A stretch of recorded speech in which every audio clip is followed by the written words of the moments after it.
लेकिन वो दो महिलाएं कौन हैं जो पुतिन को चुनौती देने वाली हैं और किस तरह की चुनौती देने वाली हैं, वो जरा मैं आपको बताता हूं। असल में आप ये जानते हैं, लोआ स्टूडियो में अब आप यहां से निकलकर इस बात को और बेहतर तरीके से समझेंगे कि क्यों फिनलैंड और स्वीडन को यह डर सता रहा है कि उनकी स्थिति कहीं मारियोपोल जैसी ना हो जाए। और असल में वो दो महिलाएं कौन हैं जो पुतिन को आने वाले दिनों में चैलेंज दे सकती हैं, और वो किस तरह का चैलेंज होगा। वो चैलेंज होगा नेटो का चैलेंज। और वो देश कौन से हैं और किस तरह का चैलेंज पोज करने वाले हैं पुतिन के सामने, जरा वो देखिए। रूस के राष्ट्रपति से टकराने को तैयार हैं दो महिलाएं। फिनलैंड और स्वीडन की प्रधानमंत्री देंगे चुनौती। नेटो सदस्य बनने की तरफ है फिनलैंड और स्वीडन। फिनलैंड और स्वीडन की जनता भी नेटो समर्थक। पुतिन ने पहले ही धमकाया, यूक्रेन वाली गलती ना करें वरना हश्र भी वही होगा। यूक्रेन की तरह पुतिन के निशाने पर फिनलैंड और स्वीडन। फिनलैंड और स्वीडन दोनों ही जगहों पर ये मन बनता जा रहा है कि हमको भी नेटो में जाना चाहिए, लेकिन इसका नतीजा यूक्रेन वाला हो सकता है। ये रूस ने भी स्पष्ट कर दिया है। क्या इस धमकी के बाद ये कंट्रीज पीछे हट जाएंगी, या इस हमले के बाद, यूक्रेन में हुए इस हमले के बाद उनके हौसले और ज्यादा बढ़ गए हैं?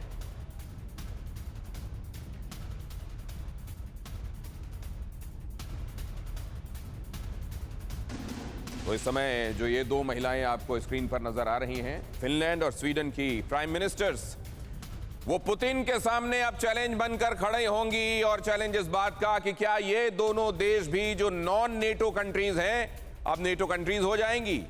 और क्या अब पुतिन को सब कुछ कर लेने के बाद जो चुनौती मिलने वाली है वो महिलाओं से मिलने वाली है, इन दो महिलाओं से।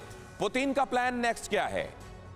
पुतिन का प्लान क्या फिनलैंड और स्वीडन को लेकर ही है? क्योंकि यही वो कंट्रीज हैं और इन कंट्रीज की स्ट्रैटेजिक लोकेशन भी देख लीजिए। यहां अगर आप देखेंगे तो यहां पर आपको ये रूस नजर आ रहा है, यहां पर ये स्वीडन है। नॉर्वे भी नॉन नेटो कंट्री है और उसने भी हाल की ड्रिल में अपने ट्रूप्स भेजे थे प्रैक्टिस के लिए नेटो के साथ। और यहां जो फिनलैंड दिखाई दे रहा है आपको, वो यहां दिखाई दे रहा है। मतलब फिनलैंड रूस के साथ ज्यादा प्रॉक्सिमिटी में है और रूस के साथ बॉर्डर भी शेयर करता है।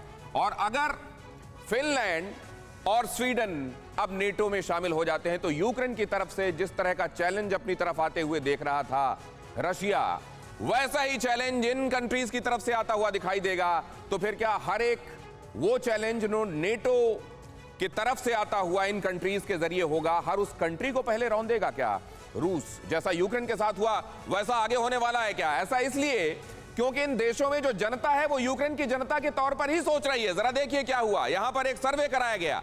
स्वीडन में 51% लोग ये कहते हैं कि हमको नेटो में शामिल हो जाना चाहिए। स्वीडन अगर आप देखें तो थोड़ा दूर पड़ता है, लेकिन जो एकदम सटा हुआ है रूस से, वो फिनलैंड क्या सोचता है?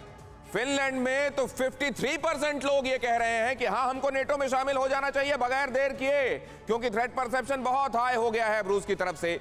और जब फिनलैंड ये मन बनाता है कि स्वीडन नेटो में शामिल हो रहा है, ये उनको खबर पता चलती है, तो फिनलैंड में 66% लोग ये कहते हैं कि तब तो बिल्कुल हो जाना चाहिए। अगर स्वीडन भी शामिल हो रहा है तो हमको तो बिल्कुल देर नहीं करना चाहिए। मतलब 53% लोग तब ये कहते हैं कि हमको रशिया में शामिल हो जाना चाहिए जब उनको ये नहीं बताया जाता कि स्वीडन भी शामिल हो रहा है।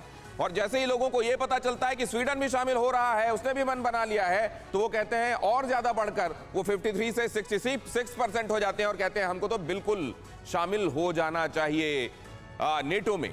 तो अगर नेटो में, नेटो की तरफ बढ़ती प्रॉक्सिमिटी वहां के लोगों के मन में ये भाव भर रही है, तो फिर क्या आने वाले दिनों में वो वाकई दो महिला प्रधानमंत्री चैलेंज बनने वाली है पुतिन के लिए? और पुतिन फिर क्या करेंगे? पुतिन क्या यूक्रेन वाला ही हश्र करने वाले हैं इन दोनों कंट्रीज का, या फिर यहां कुछ और होता हुआ नजर आएगा? फिनलैंड या स्वीडन पुतिन गिराएंगे एटम? कितनी लड़ाइयां लड़ते रहेंगे? कितनी कन्वेंशनल वॉर होती रहेगी? या फिर यहां पर वाकई अब मजबूर हो जाएगा रूस कि अब नेटो का अगर इतना विस्तार हो रहा है तो फिर कुछ अनप्रेसिडेंटेड हमको भी करना पड़ेगा? Lieutenant general KJ Singh, defence expert, हमारे साथ इस चर्चा का हिस्सा हैं और उनके साथ में इस चर्चा की शुरुआत करता हूं। बाकी मेहमानों के पास जब जाऊंगा उनसे भी परिचय कराऊंगा। लेफ्टिनेंट जनरल केजे सिंह, ये क्या आपको बस अब वक्त की बात लगती है कि ये दोनों भी शामिल होंगे नेटो में, ये सब देखने के बाद कि यूक्रेन में क्या हो रहा है? दिनेश, गौतम जी, धन्यवाद। आपने मुझे अपने मंच पे आमंत्रित किया।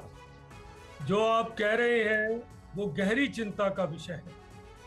चिंता इसलिए कि रूस ने अपनी रेड लाइन या वो हदबंदियां जाहिर कर दी हैं, लक्ष्मण रेखा खींच दी है कि आप नेटो के बढ़ोतरी को अब रोक दो, इसको आगे मत लेकर जाओ। और इन देशों के अंदर एक किस्म का भय और डर व्याप्त है कि हमारे साथ क्या होगा। तो दिनेश जी, हालांकि आम आदमी या जनमानस ऐसी विचार जरूर प्रकट करेगा कि हमें किसी अलायंस की सिक्योरिटी ले लेनी चाहिए, लेकिन मेरा राय ये है कि टाइम ऐसा है कि अभी रूस को थोड़ा ठंडा होने देना चाहिए। रूस को थोड़ा अभी ठंडा होने देना चाहिए। क्या ये जानबूझकर रूस को प्रोवोक करने की कोशिशों के तहत हो रहा है सर? लेकिन जनता भी प्रोवोक हो रही है क्या? जनता क्यों इस तरह के सर्वेज में हिस्सा ले रही है? इस तरह के सर्वे कंडक्ट क्यों कराए जा रहे हैं? मेजर जनरल विशंबर दयार भी हमारे साथ जुड़ रहे हैं, बहुत स्वागत है सर। क्यों हो रहे हैं ये सर्वे इस समय जब रूस पहले ही आग बबूला है? क्या चीजों को ठंडा नहीं होने दिया जाएगा? वर्ल्ड वॉर, एटम की तरफ बढ़ते जाना क्या इस दुनिया की मजबूरी हो गई है? देखिए, दुनिया की कोई मजबूरी नहीं है। ये नाटो की गेम प्लान है, ये वेस्ट की गेम प्लान है, ये अमेरिका की गेम प्लान है कि इस लड़ाई को, यूक्रेन की लड़ाई को लंबा खींचा जाए। यूरोप की जो जनता है उसको थोड़ा सा डराया जाए। वो यूरोप की कंट्रीज जो है वो ज्यादा डिफेंस एक्सपेंडिचर नहीं कर रही थी, वो डिफेंस एक्सपोर्ट करती थी इक्विपमेंट का। वो डिफेंस एक्सपेंडिचर बढ़ाएं, वो भी उन्हीं को फायदा है। वो रशिया से रिश्ते तोड़ लें, वो भी उन्हीं को फायदा है। ऑयल एंड गैस उनसे ले, वो भी उन्हीं को फायदा है। फिनलैंड और रशिया के बहुत पुराने संबंध हैं। फिनलैंड, और अगर आप जैसे आपने देखा सेंट पीटर्सबर्ग और हेलसिंकी में ट्रेन चलती है, लोग आदान प्रदान करते हैं। जो गल्फ ऑफ फिनलैंड है, जो बाल्टिक सी है, उसमें इनका बाल्टिक फ्लीट है। वहाँ लेटविया भी अपने रंग दिखा रहा है। ये सब रंग दिखा रहे हैं, इनमें किसी में ऐसा नहीं है कि वो, पर हाँ उकसा रहे हैं, नाटो उकसा रहा है। अगर उकसाएंगे, उनकी पॉपुलेशन इसका हिस्सा बनती है। इस कैंपेन का, ये जो मीडिया कैंपेन है, इसका हिस्सा बन गया हो जैसे 50%। तो क्या सर ये नेटो का, ये वेस्टर्न फोर्सेस का बिछाया हुआ एक जाल है जिसमें धीरे धीरे करके रूस और ज्यादा ट्रैप होता जा रहा है? क्या ये समझने के लिए आपके पास लौटूंगा, लौट रहा हूं सर। परवाह देश की, सोमवार से शुक्रवार रात 10 बजे TV9 भारतवर्ष पर।